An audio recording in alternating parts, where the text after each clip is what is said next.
What's going on, everybody? Stanley Parrish here. Welcome back to the show. I hope you're having a creative day today.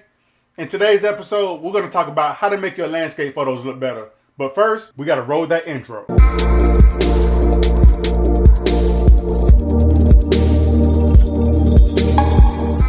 Okay, so you just took that awesome landscape photo, right? But it looks kind of boring. But you want your photos to look epic, like the photos you see on Instagram, right? Everybody wants to be Instagram famous. Okay, so let's go ahead and edit this photo. And when you get Instagram famous, don't forget about me. Okay, so number one, this photo was taken by Tina Harrison Hauser. Shout out to her for sending me this picture to let me edit for this video tutorial. I really appreciate that. Number two, when you're out shooting your landscape photos, make sure you're shooting in RAW. This photo right here is a JPEG, but it is high resolution, so I'm going to make it work. This is the photo without any edits. Okay, this is before, this is after. Before, after. And I'm going to put these side by side so you can see. You can see them side by side right there. You see, there's a major difference. And the way that I did this was just simply using the tools on the right side panels in Lightroom. So you can see here on the right side, everything is set back to 0 to the default values.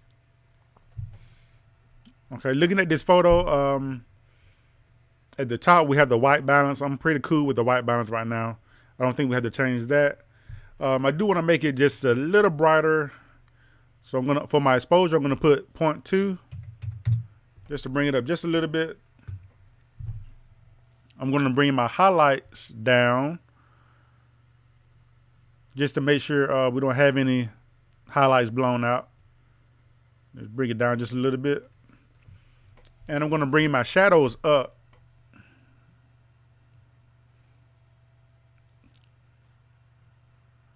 to about 50 maybe. And you can see when I brought the shadows up, that kind of flattened out the image a little bit. So what you want to do now is just bring the blacks down to add a little bit more contrast.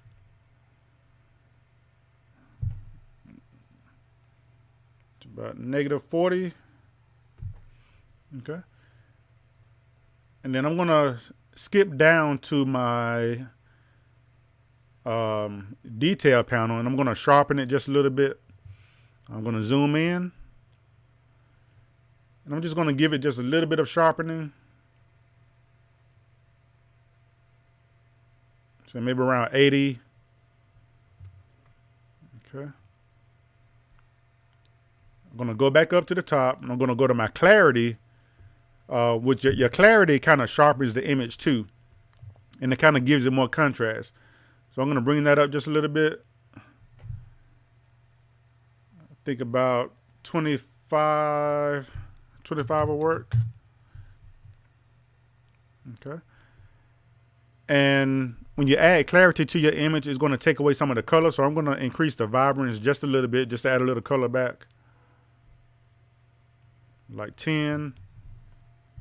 Okay. It's looking pretty good. Okay, so the next thing I'm going to do, I'm going to go down to my curves. The tone curve panel right here. So you can see this diagonal line. Everything on the left is going to be your shadows. Everything in the middle is going to be your midtones. And everything up here in the top right corner is going to be your highlights. Okay, so I'm going to bring my shadows down just a little bit. Okay, and I'm going to take the midtones back to the middle right here. You can see how it's adding some contrast there.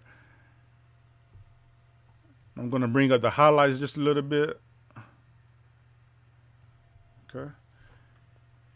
And then I don't want the blacks in the image to be like pure black.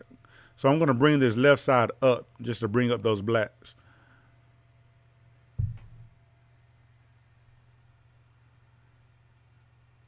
Okay. Okay, so before we get any further in this tutorial, I want to take a moment to recognize the sponsor of this episode, 7 Armature. They are a clothing line. They have clothes for boys and girls. Whether you're looking for sweaters, hoodies, t-shirts, jogging pants, they got you covered. So if you're stylish, you're into the urban streetwear, no matter what it is, you can get some dope stuff from over there. They're always coming out with dope designs. I love the material, the quality. Everything is on point. Head on over there right now to get fitted up. They have the hottest looks. You won't be disappointed. Make sure you tell them I sent you. 7 Armature. So I'm going to go back up. I'm going to increase my whites just a little bit.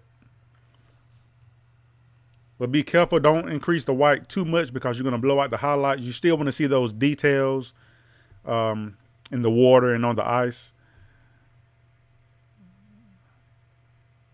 Okay, so I think about 24 should do it. I'm going to zoom in just to check out the highlights. As you can see, we can still see some details in the ice, so it's looking pretty good. The next thing I'm going to do, I'm going to add a little bit of contrast. And I edit my landscape photos completely different from the way I edit portraits. When I'm doing portraits, I don't really add any contrast or too much clarity and vibrance and stuff like that. So, but we're doing landscape, so that's different. So the contrast, let's say about 30.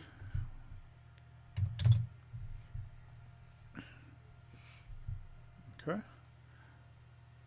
I'm going to come down.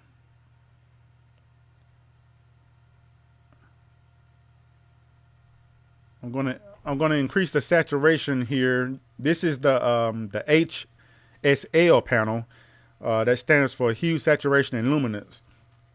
So I'm going to come down. I'm going to come down to the saturation for my blue. I'm going to bring it up a little bit. Not too much. We don't want to go crazy with it. See, that's too much right there. Let's say maybe about 25, maybe. And I can see there's some aqua type colors in the water, and I really want to bring that out. I kind of like those colors, so I'm going to bring the aqua color up on the saturation. I'm going to increase the saturation on the greens just a little bit to bring out the leaves and stuff. Okay.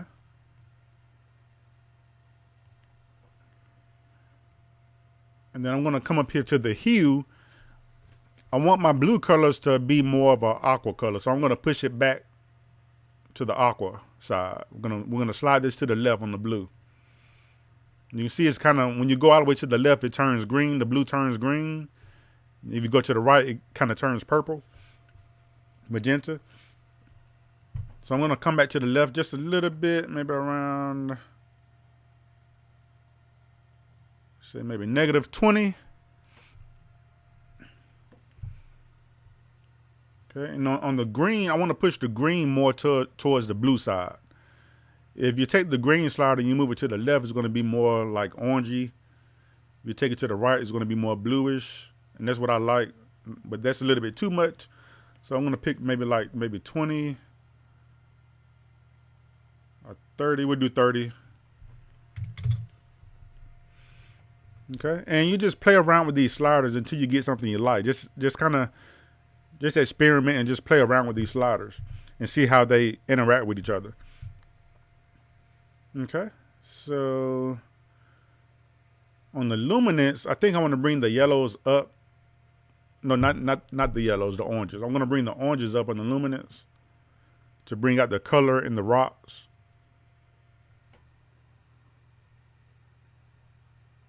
So say maybe like 40 on that.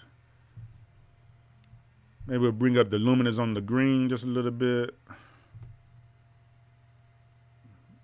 So maybe like 20. Okay. Okay, so we're almost done. We got one more step. And I'm going to go all the way down here. A lot of people don't know about this panel down here. Or either they know about it and they just don't want to use it. But okay, so we got the camera calibration. So I'm going to come down here to the blue primary. As you can see, when I move this to the left, it's going to change the color of the orange tones. So if you go all the way to the left, it gives it like a pink red color. but that's a little bit too much. So I'm going to bring it back just a little bit. I'm going to say -55. And I'm just going to play around with the green primary slider. See what that does. Okay. I'll say maybe +10 on that. And then the red primary, let's see what that does. Okay, I'm gonna just say 15 on that. The next thing I'm gonna do, I'm gonna go back to my greens. Well, actually down here under the green primary, you can increase the saturation. So I'm gonna add a little bit more saturation here. Okay, that's looking pretty good. Okay, and I'm gonna turn down the saturation on the aqua colors. So I'm gonna go back up to my HSL panel. I'm gonna go to the aqua and I'm gonna bring the saturation down just a little bit. I'm gonna bring the blue down some. Actually, I'm gonna make the blue like -15. And bam, there we go. You now have a killer landscape photo. All right, you guys, so that's it for the tutorial. I hope you were able to learn something from this. So make sure you go out and give these techniques a try on your own photos and let me know how it goes. I'll see you on the next one.